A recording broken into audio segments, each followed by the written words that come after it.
haute cour de justice installé nañ ko député yi si war a bokk xam nañ leen fu mu toll nii ministre ya fay dem tamit ñu ngi leen di gis en tout cas seen tur wax nañ ko mais ñuy wax ne que d'abord si haute cour de justice si composition am ak fonctionnement am yan observation nga si mën a def parce que am na ñuy ŋaañ naan le fait que amul double degré de juridiction ak yooyu ça pose problème de ce point de vue là haute cour de justice lan nga ñu si mën a wax laataa ñuy ñëw si ñi nga xam te ni éventuellement jàpp ne war nañu si mën a toog. alors man sur le principe mooy haute cour de justice man dama koy saluer dans tous les pays du monde. moo ma gënal foofu CREI yi. même si bon am naa ci beneen point de vue. mais li ma gis mooy la notion de responsabilité dafa war a topp képp kuy autorité de gestion. bu njëkk bi mooy depuis quelque temps le président de la République je pense que c'était depuis 2004 ou 2005 le président de la République n'est plus ordonnateur du budget. C'est le ministre de l'économie et des finances ou le ministre des finances et du budget.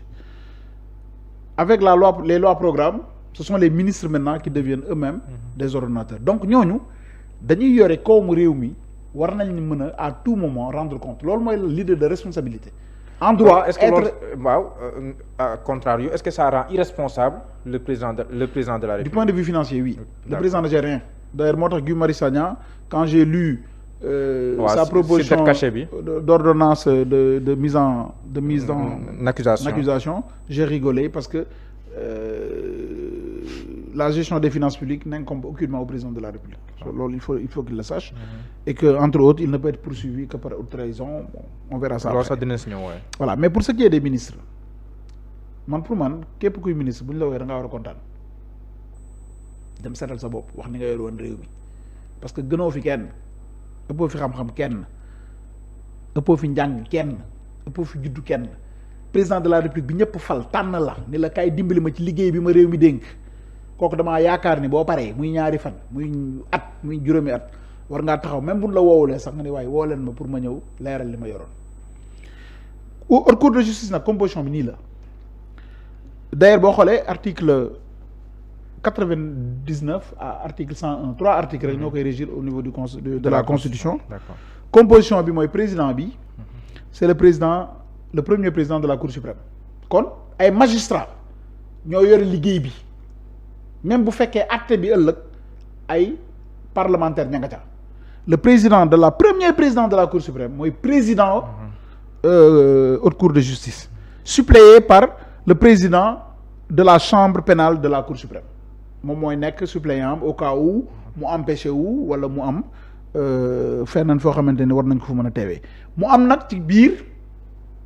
8 parlementaires ay députés yoo xam ne dañ leen di élire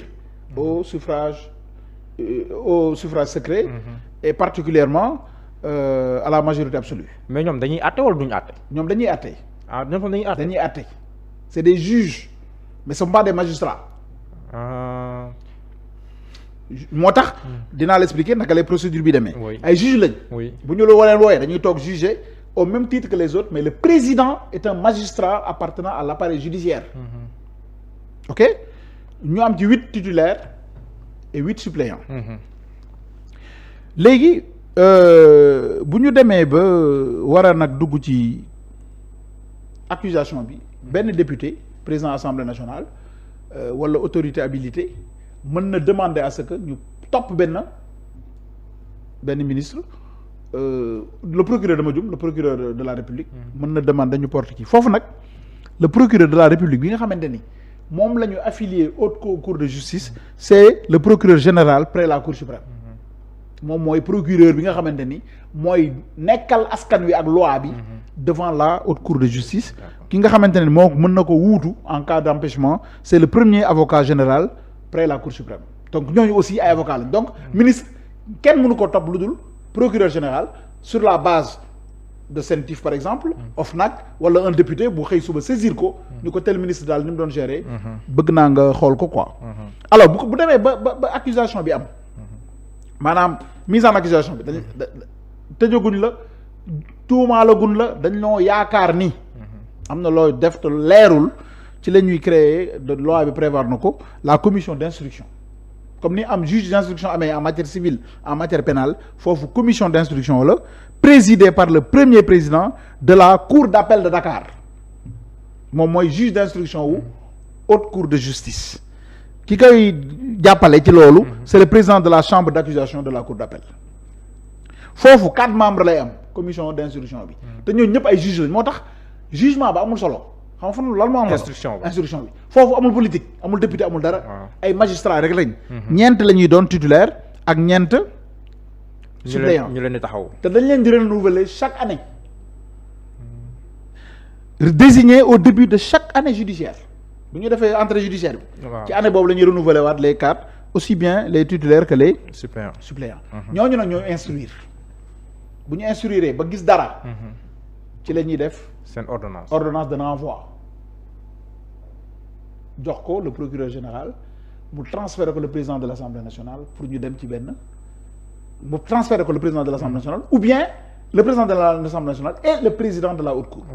pour ñu mën a programmer son jugement d'accord bu fekkee nag amul mu def ordonnance de non-lieu comme bi am nii topp na ko gisuñu li ñuy wax jarul ñuy sori fini jël ordonnance bi envoyé ko procureur bi ko saisiroon procureur envoyé ko président de la haute cour de justice donc loolu mooy affaire bi d'accord léegi ñu dem si taxaw si président Macky Sall yaa ngi wax sànq ne que bu nekkee mbirum ay gestion financière ak yooyu noonu il est juridiquement irresponsable mais haute cour de déggal haute trahison ba léegi xamuñu mooy lan ndax sur la base de li fi nekk nii daloon naa Fadilou Keita mu ne ñoom ils ont assez d'éléments pour concocter un dossier contre le président Macky Sall